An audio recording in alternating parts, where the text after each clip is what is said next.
Глава Ингушетии в своем телеграм-канале поделился промежуточными итогами реализации национальных проектов в сфере здравоохранения. Махмуд Аликалиматов отметил, что власти региона целенаправленно работают над улучшением качества медицинской помощи в республике.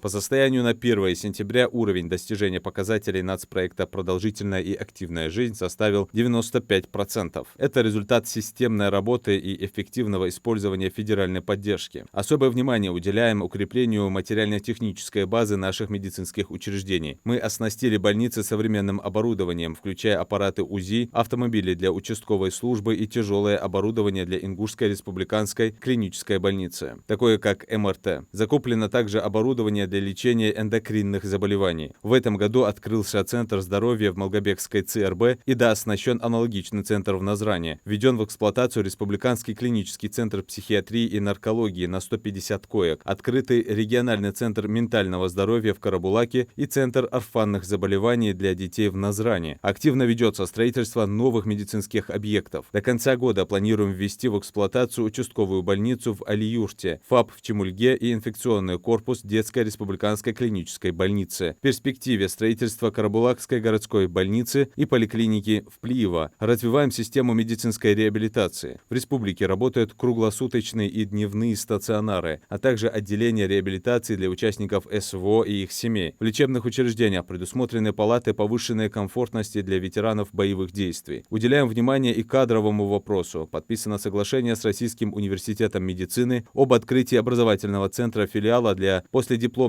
образования врачей, что позволило внедрять передовые технологии и методы лечения. Выполнение национальных проектов в сфере здравоохранения – это прежде всего забота о здоровье наших граждан. Новые центры, современное оборудование, строительство больниц и ФАПов, передовые методы лечения и реабилитации – все это делает медицинскую помощь более доступной и качественной для каждого жителя Ингушетии, независимо от места проживания. Мы продолжим работу в этом направлении, чтобы обеспечить каждому жителю республики возможность получить своевременную и квалифицированную медицинскую помощь.